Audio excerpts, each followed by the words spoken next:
Do you enjoy taking tours on vacation, or do you prefer to discover things on your own? Our private tour of Vatican City was worth every penny.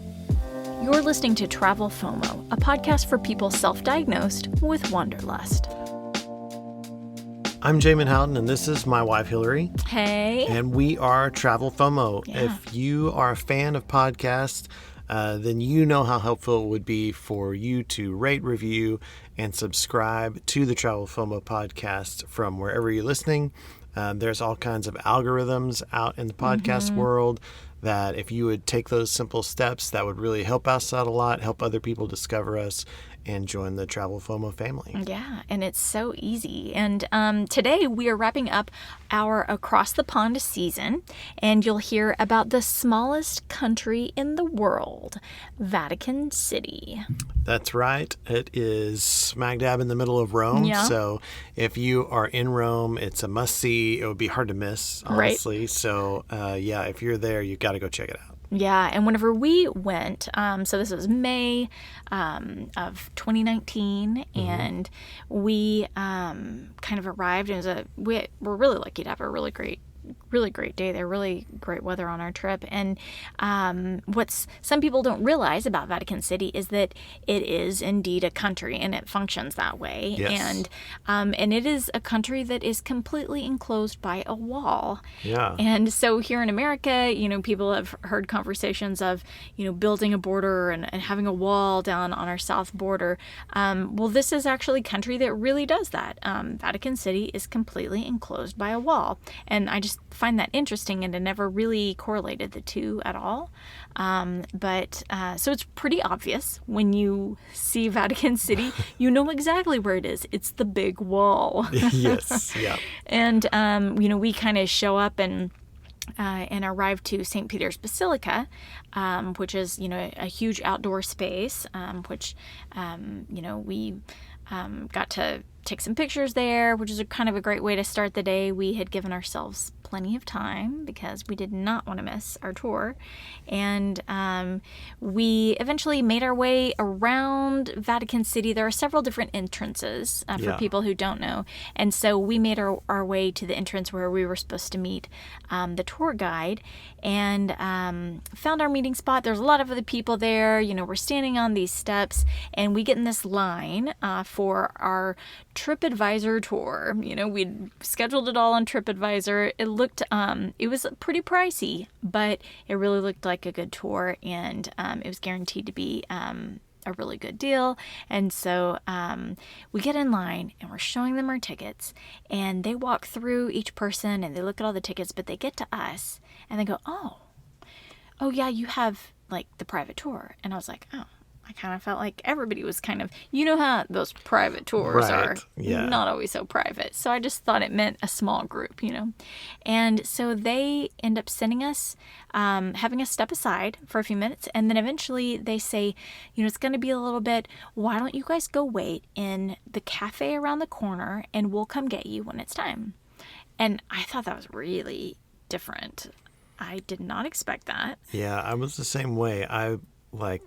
I assumed when we got there and there's like a group of, 15 to 20 people, I assumed this is our group that we're with. Right. Yeah. And we stood there with those people for quite a while until they came around checking everyone's tickets. Yeah. Yeah. But we truly had a private tour, a skip the line private tour. And it was very, very custom. And so our tour guide shows up, and we'd actually spent a little bit of time in the cafe waiting, and nobody else showed up. And so we kept thinking, well, they're not having anybody else meet us here. That's kind of weird. Have they forgotten us? Yeah. I was still convinced that we were part of a larger group, and maybe the group that we had been standing with was just there early. And I was like, I bet they forgot to come get us again as the next group assembled or something. I was starting to get a little worried about we're just going to be sitting here in this cafe, and our group is probably already gone. Yes. But come to find out, our tour guide showed up, and she was like, y'all ready? And then we really realized, in that moment, I realized, it's just us. like you and us? And she was like, yeah, this is a private tour. And I was like, wow, like this is a real private tour, and a very custom tour. And so we made our way into Vatican City. And, you know, some of the things that people don't know is there are the multiple entrances. You can get skip the line tickets. There's also just the regular waiting in line, you know, that you could do, and which is, you know, an ordeal. You will spend a large portion of your day waiting in line, and it can be pretty hot during that time of the day too.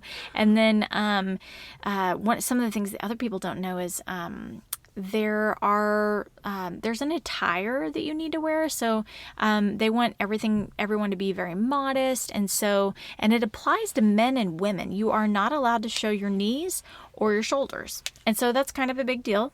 I could just hear Jamin's knees popping just now. That's crazy. But yeah, they want everybody to stay really really modest, and so that's why they have that. But you should know that, or you will get turned away. So that's something to consider. Yeah, it's a great thing to know. And there's a few different levels of things that you can see and buy tickets of. So they have the Vatican Museums with a ton of artwork and things like that. There's St. Peter's Basilica and the Sistine Chapel. Yeah. And all of those kind of get ticketed and directed individually. And we bought our tour was for all three because we wanted to, we were going to spend the money and really see all the Vatican City. I was really interested in it, and I know you were too. And so we really wanted to make the most of our day there. Yeah, and I'd actually had a really bad experience when I'd gone previously with my sister, and it really felt like we were just cattle being shuffled through a system. And we'd been one of those people that we just showed up and stood in line and didn't have tickets in advance, and had no special treatment at all. And it was rough. It was really rough. And so I remember when you were really interested, I was like, well, if we're going to do it, we need to do it different than when I've done it before. Right. Yeah. So it kind of started those conversations, and then so glad we did. We show up, and there was a little bit of waiting no matter what. Even if you're going in the back door, you still have to, there's still other people headed in the back door. Yeah. But our tour guide, it was like she knew the people at the door. It was basically they just kind of saw her and nodded. She showed them tickets, and she did a secret handshake and a little dance and all that she stuff. Gave them the sign, the secret sign, wink, wink. Yeah. And it felt very, honestly, it felt very cool. I was like, wow, we just walked into the Vatican City. Yeah.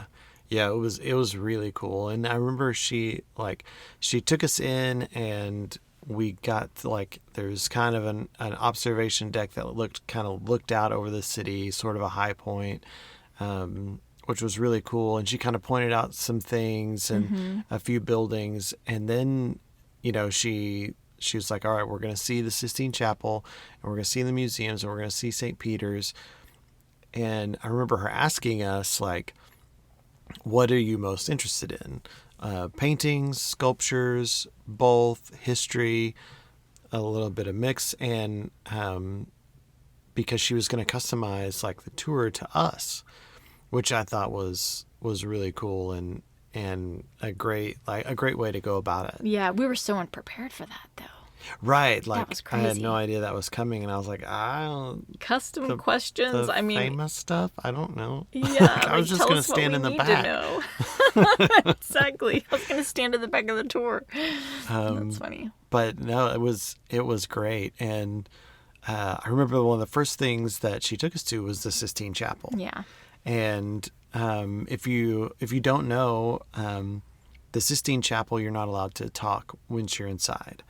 So they have a picture of all of the paintings from the walls and the ceiling outside of the chapel, so that your tour guide can take you up to that picture and basically walk you through the artwork that you're about to see and explain it all to you, walk you through the symbolism, tell you who painted it and when they painted it and kind of the things that were going on.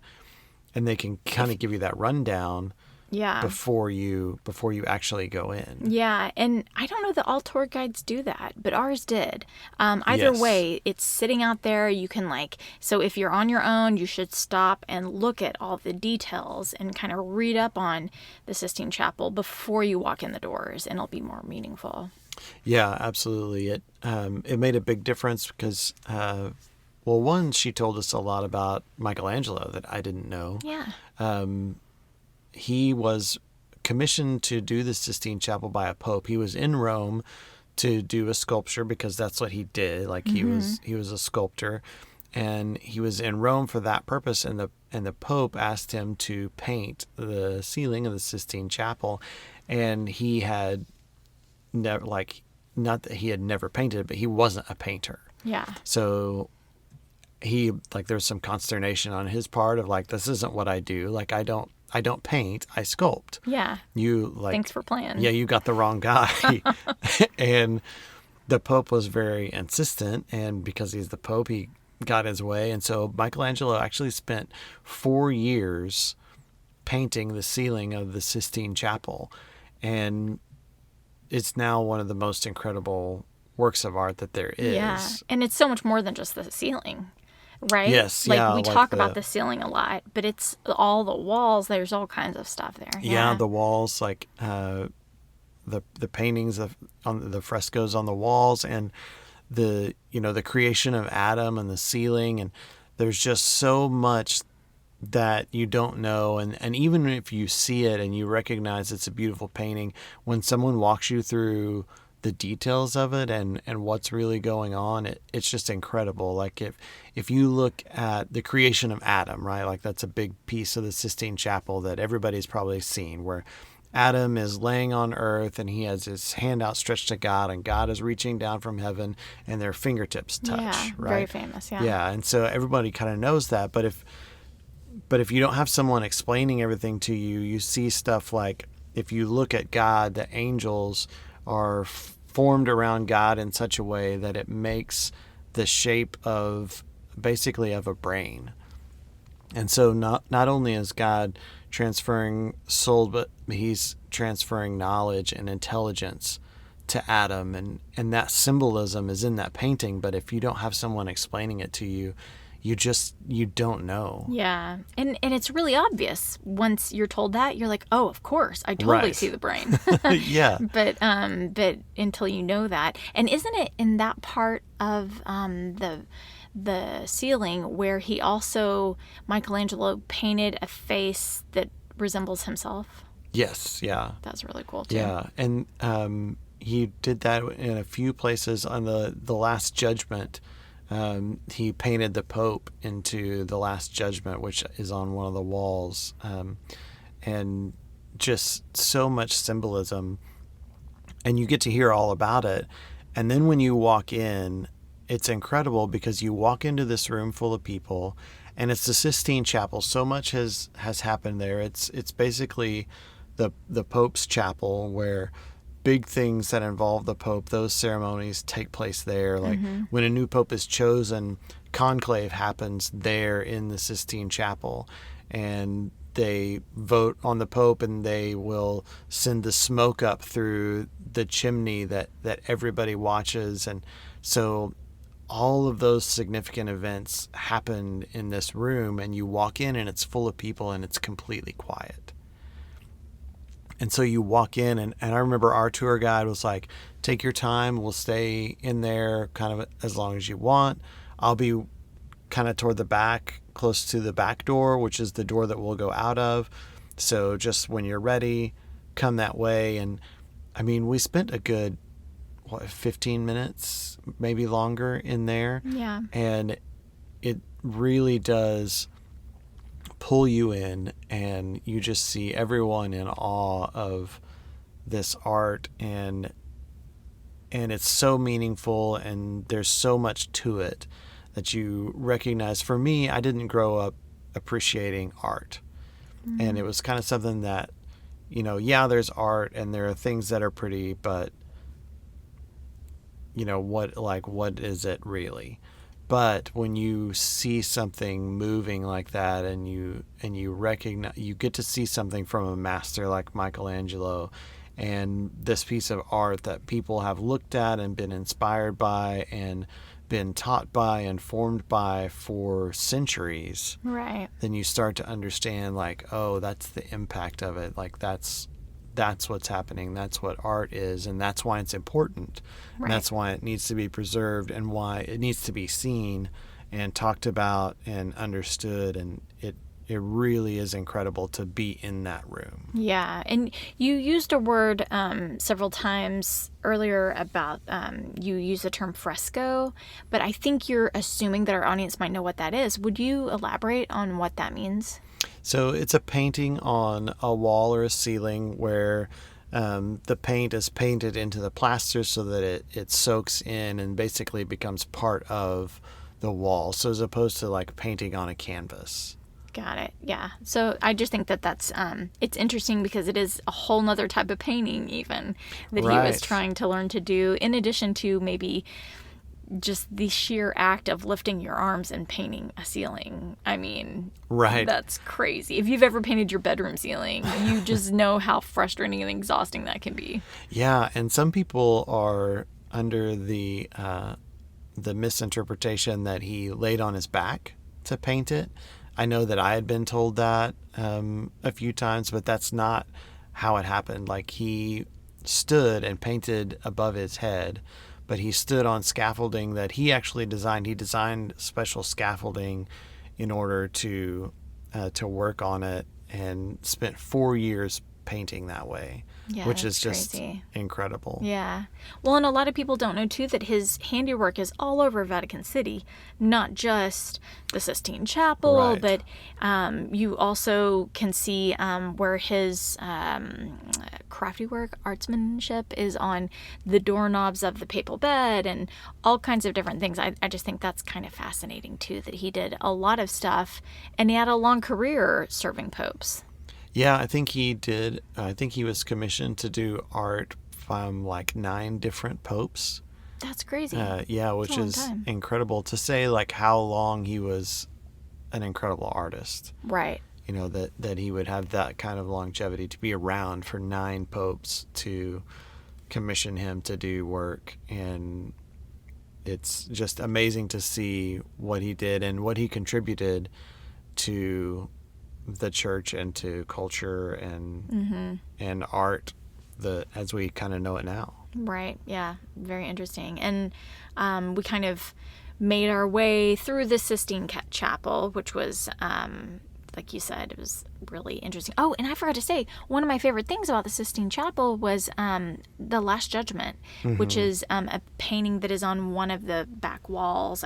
Front or back wall, I can't remember, but it captured me a lot. Just, I think the amount of pure joy that you see in the painting, and then at the bottom, you just see such devastation where people are being sent to hell, and the heartbreak of that, and it's all there in one shot. And St. Bartholomew's there, which we talk about him from in our Milan episode, and the sculpture of him, which was so amazing. And so you can see him there with his skin, and it was just really, I thought it was really well done and a little creepy, but it was good. Like with a lot of those paintings from that time, like there's some really like dark imagery in there, but you're right, like the contrast of like people going to heaven, people going to hell, and kind of the everything in between is incredible. Yeah.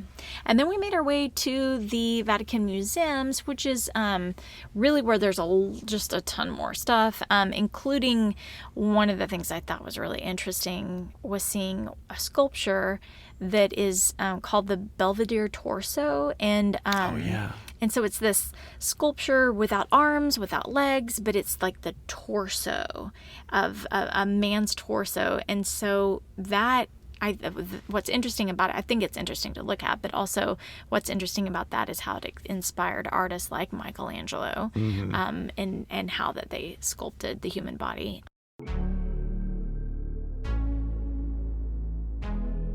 Is there something you know about that revolutionizes the way you travel? Can it solve problems and help people around the roadblocks on their adventures? Is it just plain cool? If you have a product like that, we'd love to tell people about it. Get in contact with us, and maybe next time we'll be talking about your product right now.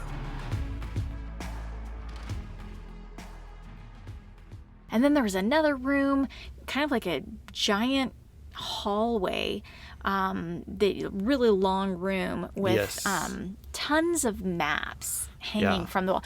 And I'm talking like a map that's like 2 stories tall, like huge maps that are made of fabric, and it's and there weren't they also it was maps of different parts of the world at different times in history, and kind of showed you where things were. But then it was also like done really well in terms of the dimensions, and how do I say that? Like just the sizes to kind of the accuracy of it, I guess. Oh, yes, yeah.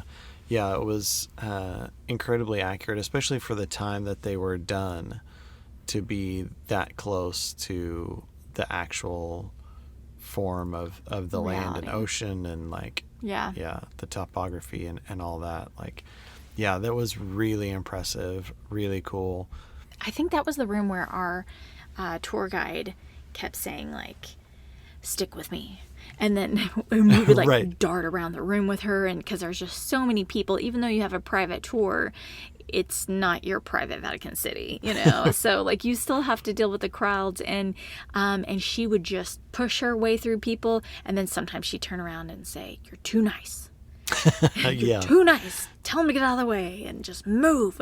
It was like, and that was another like cool thing about being on a private tour like we were, where it was just like the two of us and the tour guide, is that we weren't waiting for we had been on a lot of tours by that point on our trip, and I remember like in London we took the Jack the Ripper tour, and I remember several times like half the group would make it across the street before the light would change, and we'd all stand there as a light goes all the way through, like a stoplight goes all the way through all the cycles until the group, like the other half of the group, can make it to us. And it just ends up taking a lot of time.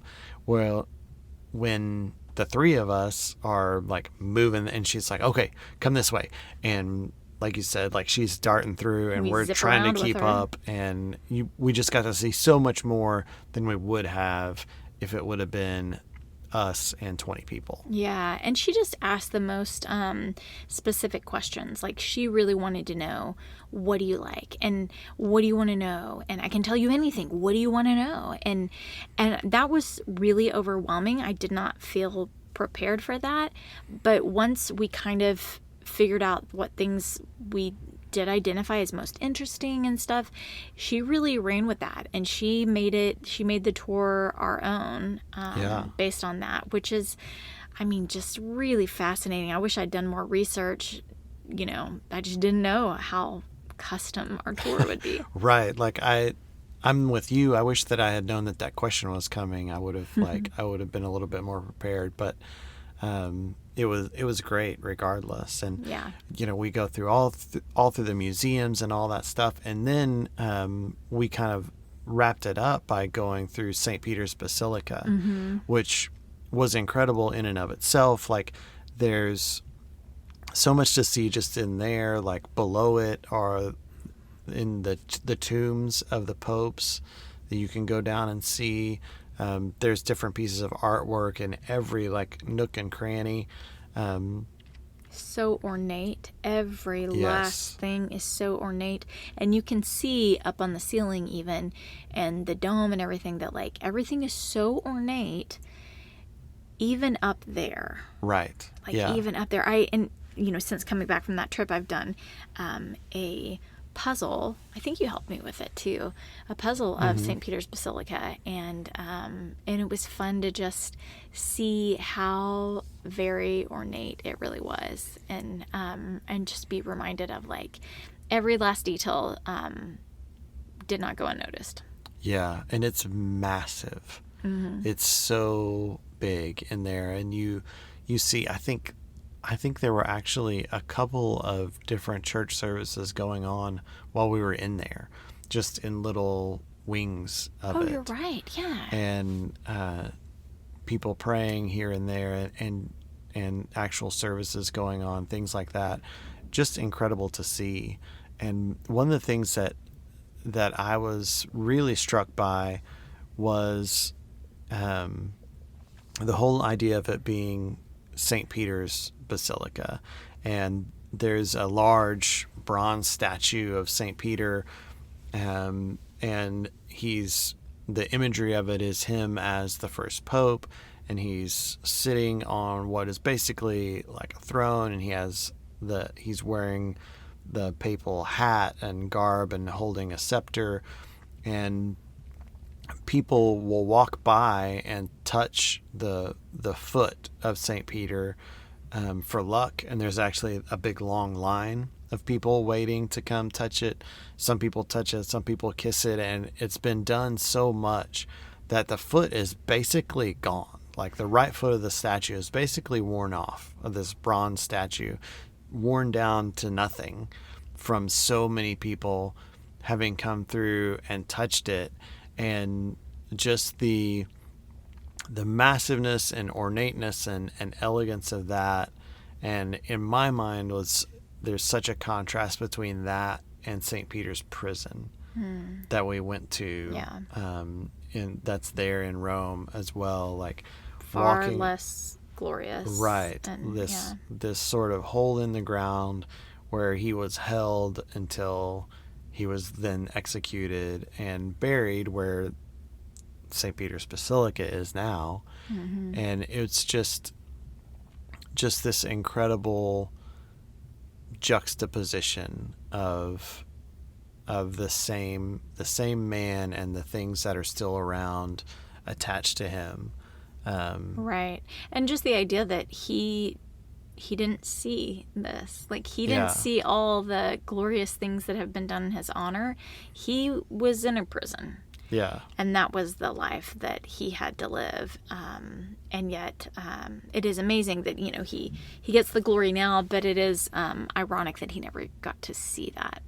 Right. Yeah. It never came about. But so many works of art in there, like in St. Peter's Basilica itself. There's actually a pope in there that has been dead for a couple hundred years. That's and a little, is in a glass awkward box to see. and which was really strange. Tell people what that looked like. I mean, I kind of didn't understand when the tour guide... It was like guide... Sleeping Beauty. Right. I didn't understand when the tour guide was telling us at first that, like... And I think I even had to clarify with her. Because I remember saying, so wait, like, that's actually him. Like, are you sure that's the body? Yeah. And so it's a pope that's been dead for a couple hundred years. And when he died, supposedly, like... one of the signs of his sainthood was that his body was miraculously like preserved.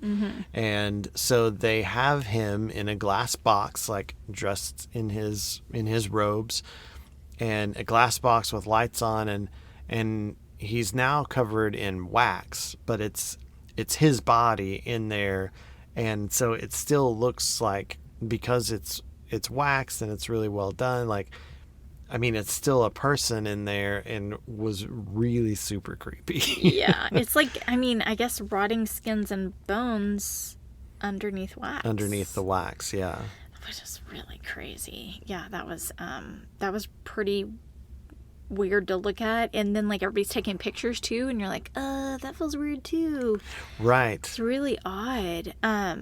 Yeah. And then one of the things I also loved from St. Peter's Basilica was Pieta by Michelangelo, which was a sculpture, because that's his forte, yes, right? That's he's good at. And it's a sculpture of Mary holding Jesus's dead body, and it's really, I just think, poignant and very, very moving.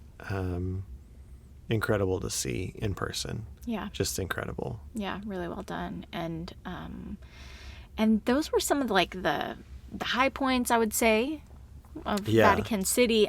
But I just find that it being a country is so interesting in itself, and just the way it operates. And so one of the things that I feel like not everybody truly recognizes is that just that thought that it is a country, and the Pope is basically the monarchy. Right. And the Pope is the head of the country. But they have everything there. And our tour guide was so great to elaborate on this stuff. And this is the stuff I kind of wanted to know more about than anything, was like how the Vatican City operates. And she talked about, that, whatever you have in any other country, we have it here. It's just on a smaller scale. So we have schools, we have homes, we have everything you need.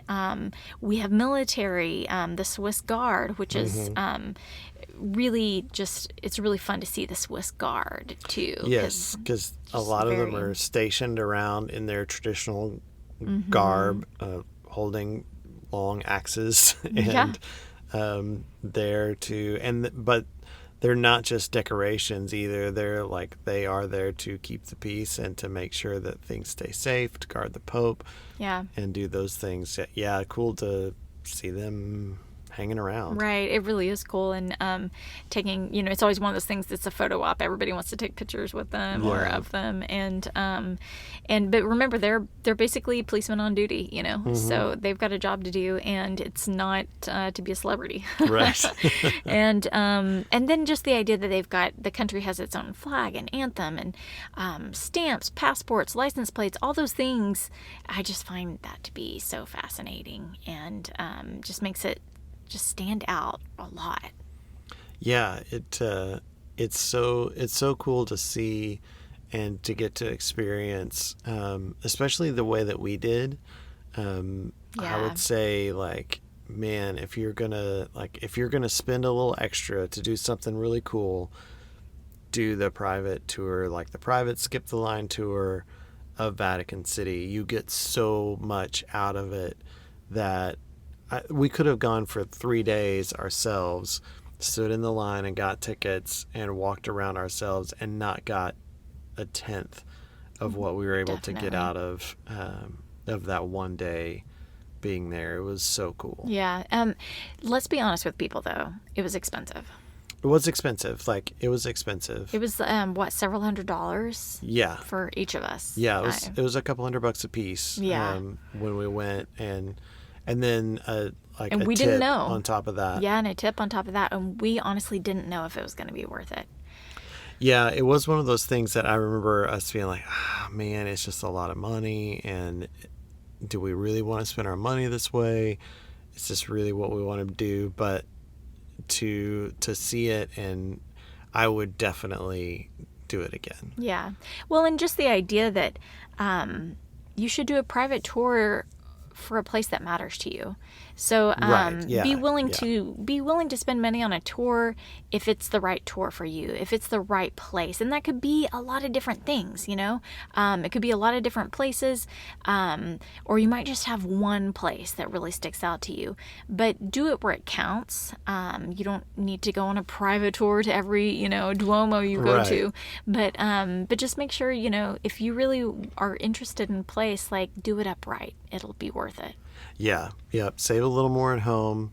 Maybe be a little bit cheaper at home for a little bit so that you can do it upright at the place, like you said, where you really want. Yeah. So we want to hear from everybody out there listening about the tours that they've been on. What's the best tour you've been on? Tell us about it so that we can add it to our list of stuff. Or what's the worst tour you've been on? Yeah, we want to know that too. Yeah, let us know which ones to avoid so that when we travel in the future, we can benefit from your good times and your bad times. So let us know. Post something on social media and tag us. You can find us on Instagram, Facebook, TikTok, YouTube. Yeah. We'll be sharing pictures of our own adventures. And as always, you can find out more about us at travelfomopodcast.com. Yeah, and I love it. The idea of people sharing just makes me so happy because we really are just people that travel, right? And we are already taking recommendations from friends and family.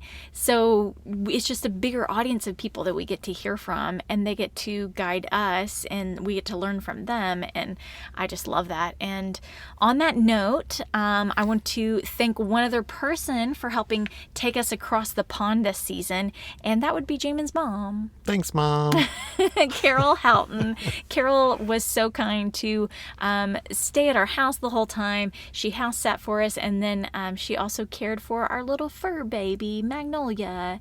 And you guys haven't yet met Magnolia, but she is on a lot of adventures with us. You'll hear a lot about her in the future, and it's seldom that she does not go where we go. But overseas is a little tricky, so she had to stay back. So we just are really grateful for Carol for helping make Across the Pond happen. And this actually wraps up the first season of the Travel FOMO podcast. Yep, so here that's we are. exciting. And we've got so much more planned for you. You guys, we've got a big vision for this podcast and a lot of ideas, a lot of things we want to share with you, and a lot of things we want to hear from you guys on. And in our next season, we're going to be taking you across the U.S. It's going to be our Cities in the State season. Yep. And cities in the States. And we're going to be going to, Vegas, Chicago, New Orleans, San Antonio, Orlando, so many places. So it's going to be great. Yeah, super excited about it. So much to share, so many stories to tell. Yeah. Be sure that you subscribe from wherever you are so you get notifications, and also rate and review to help us grow this thing that we're trying to grow and share it with more people. I think our first episode is going to be in the Cities in the State season. It's going to be Vegas. We're excited to tell you all about it. We've been to Vegas a bunch of times, so way more times than we can count. Yeah, probably more than we'll admit to, but we've got some great stories to share, and hope that you'll share yours with us. So let's get engaged and do this. That's right. Life is short. Wander well.